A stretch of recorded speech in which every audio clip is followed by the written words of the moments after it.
ನದಿ ತೀರದಲ್ಲಿರೋ ಭಾರತದ ಪ್ರಮುಖ ಶಕ್ತಿಪೀಠಗಳಲ್ಲಿ ಒಂದಾಗಿರೋ ಶೃಂಗೇರಿ ಶಾರದಾಂಬಾ ದೇವಸ್ಥಾನಕ್ಕೆ ನಾವು ನವರಾತ್ರಿಯಲ್ಲಿ ಹೋಗಿದ್ವಿ. ಬೆಳಿಗ್ಗೆ ಬೇಗನೆ ಬಂದಿದ್ರಿಂದ ಶಾರದಾಂಬಾ ದೇವಿ ಹಾಗೆ ಶ್ರೀ ವಿದ್ಯಾಶಂಕರ ದೇವರ ದರ್ಶನ ಬೇಗನೆ ಆಯ್ತು. ಅಕ್ಷರಾಭ್ಯಾಸಕ್ಕೆ ಅಂತ ತುಂಬಾ ಜನನೇ ಬಂದಿದ್ರು. ದಸರಾ ಹಬ್ಬ ಆಗಿದ್ರಿಂದ ಅಲ್ಲಿ ಗೊಂಬೆಗಳಿಗೆ ಚೆನ್ನಾಗಿ ಅಲಂಕಾರ ಮಾಡಿದ್ರು. ಪ್ರತಿ ಬಾರಿ ಶೃಂಗೇರಿಗೆ ಬಂದಾಗ ಮನ್ಸಿಗೆ ಏನೋ ಒಂಥರ ನೆಮ್ಮದಿ ಅನ್ಸುತ್ತೆ. ಇದೆಲ್ಲ ನೋಡಿ ಅಲ್ಲೇ ಹತ್ರದಲ್ಲೇ ಇರೋ ಶಂಕರಗಿರಿ ನೋಡೋದಕ್ಕೆ ಅಂತ ಬಂದ್ವಿ. ಸದ್ಯಕ್ಕೆ ಇಲ್ಲಿ ಯಾವುದೇ ತರಹದ ಎಂಟ್ರಿ ಫೀ ಇಲ್ಲ. ಶಂಕರಗಿರಿ ಬೆಟ್ಟ ಮತ್ತು ಶಂಕರಾಚಾರ್ಯರ 35 ಅಡಿ ಮೂರ್ತಿ ಬಗ್ಗೆ ಬಹಳಷ್ಟು ಜನಕ್ಕೆ ಇನ್ನೂ ಗೊತ್ತಿಲ್ಲ. ಶಂಕರಗಿರಿಗೆ ಬಂದಿದೀವಿ. ಮೂರ್ತಿ ಆಗ್ಲಿ ಇಲ್ಲಿ ಸುತ್ತಮುತ್ತಲಿನ ಪರಿಸರ ಆಗ್ಲಿ ನೋಡೋದಕ್ಕೆ ತುಂಬಾನೇ ಚೆನ್ನಾಗಿದೆ. ಬೆಳಗ್ಗೆ 7 ಗಂಟೆಯಿಂದ ಮಧ್ಯಾಹ್ನ 2 ಗಂಟೆವರೆಗೂ ಹಾಗೆ 3 ಗಂಟೆಯಿಂದ 8 ಗಂಟೆವರೆಗೂ ಓಪನ್ ಇರುತ್ತೆ.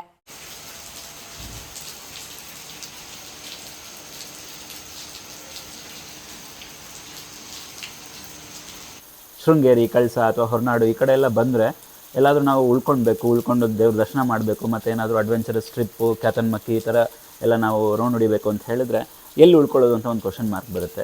ಉಳ್ಕೊಳ್ಳುವಾಗ ತುಂಬಾ ಹೋಮ್ ಸ್ಟೇಗಳಿದ್ದಾವೆ. ಆದರೆ ಎಲ್ಲ ಹೋಮ್ ಸ್ಟೇಗಳು ಆ ಒಂದು ಸ್ಟ್ಯಾಂಡರ್ಡ್ನ ಮೀಟ್ ಆಗೋಲ್ಲ. ಮತ್ತು ಟೆಂಪಲ್ ಸುತ್ತಮುತ್ತ ಏನಾದರೂ ಬುಕ್ ಮಾಡ್ಕೊಳ್ಳೋಣ, ಯಾತ್ರಿ ನಿವಾಸ ಆ ಥರ ಏನಾದರೂ ಅಂತಂದರೆ ನಮಗೆ ಆ ಒಂದು ಕಂಫರ್ಟ್ ಸಿಗದೇ ಇರ್ಬೋದು ಅಲ್ಲಿ. ಸೊ ಅದಕ್ಕೆಲ್ಲ ಒಂದು ಸೊಲ್ಯೂಷನ್ ಅಂತ ಹೇಳಿದ್ರೆ Gautam stay in.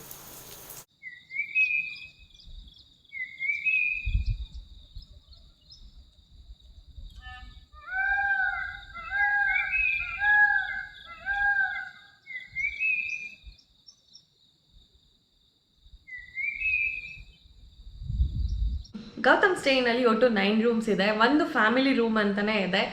Family room enter ಆಗಿದ ತಕ್ಷಣ 3 ಪ್ಲೇಸ್ ಸೋಫಾ ಇದೆ. ಸೊ ಫ್ಯಾಮಿಲಿ ಅವ್ರು ಬಂದರೆ ಆರಾಮಾಗಿ ಕೂತ್ಕೊಂಡು ಇಲ್ಲಿ ಟೈಮ್ ಸ್ಪೆಂಡ್ ಮಾಡ್ಬೋದು.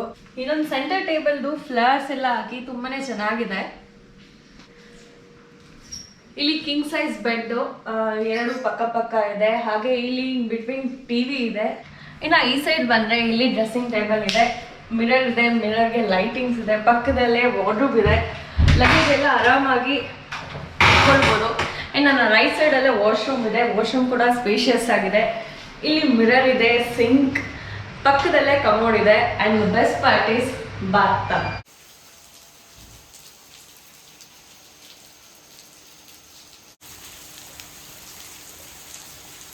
ಗೌತಮ್ ಸ್ಟೇನಲ್ಲಿ ನಮ್ಮ ರೂಮ್ ಹೇಗಿದೆ ನೋಡೋಣ ಬನ್ನಿ. ರೂಮ್ ಎಂಟರ್ ಆಗಿದ ತಕ್ಷಣವೇ ಇಲ್ಲಿ ಕಿಂಗ್ ಸೈಜ್ ಬೆಡ್ ಇದೆ. ರೂಮ್ ಅಂತೂ ತುಂಬಾ ಸ್ಪೇಷಿಯಸ್ ಆಗಿ ತುಂಬಾ ಚೆನ್ನಾಗಿ ಮೇಂಟೈನ್ ಮಾಡಿದ್ದಾರೆ. ಈ ಫಾಲ್ಸ್ ರೂಫಿಂಗಲ್ಲಿ ಇರೋವಂಥ ಲೈಟಿಂಗು ಎಲ್ಲ ಚೆನ್ನಾಗಿದೆ. ಇನ್ನು ಈ ಸೈಡ್ ಟಿ ವಿ ಇದೆ ಆ್ಯಂಡ್ ಆಲ್ಸೋ AC ಕೂಡ ಇದೆ.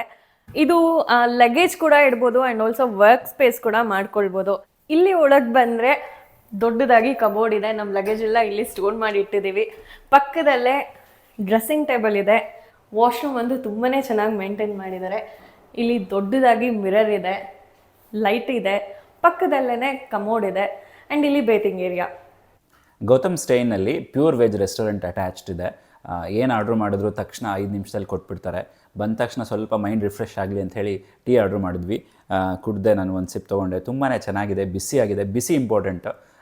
ತುಂಬಾ ರಿಫ್ರೆಶಿಂಗ್ ಅನ್ನಿಸ್ತಾ ಇದೆ. ಶೃಂಗೇರಿಲಿ ರಾತ್ರಿ ಊಟ ಮಾಡ್ತಾಯಿದ್ದೀವಿ. ಚಪಾತಿ, ವೆಜ್ ಕೋರ್ಮಾ ಮತ್ತು ಗೀ ರೈಸು, ಆಮೇಲೆ ವೆಜಿಟೇಬಲ್ ಫ್ರೈಡ್ ರೈಸ್ ಹೇಳಿದ್ದೀವಿ.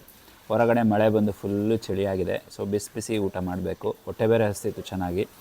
ಸೊ ಚಪಾತಿ ಜೊತೆ ವೆಜ್ ಕುರ್ಮಾ ಆಲ್ರೆಡಿ ಟೇಸ್ಟ್ ನೋಡಿದೆ, ತುಂಬಾ ಚೆನ್ನಾಗಿದೆ. ಪೂರ್ವಾಂಶ ಇರೋದ್ರಿಂದ ತೀರಾ ಖಾರ ಯೂಶ್ವಲಿ ನಾವು ಆರ್ಡ್ರ್ ಮಾಡಲ್ಲ. ಬಟ್ ನಾವೇನೂ ಹೇಳಿಲ್ಲ. ಅವನಿಗೂ ಇಷ್ಟ ಆಗ್ತಾಯಿದೆ, ನಮಗೂ ಇಷ್ಟ ಆಗ್ತಾಯಿದೆ.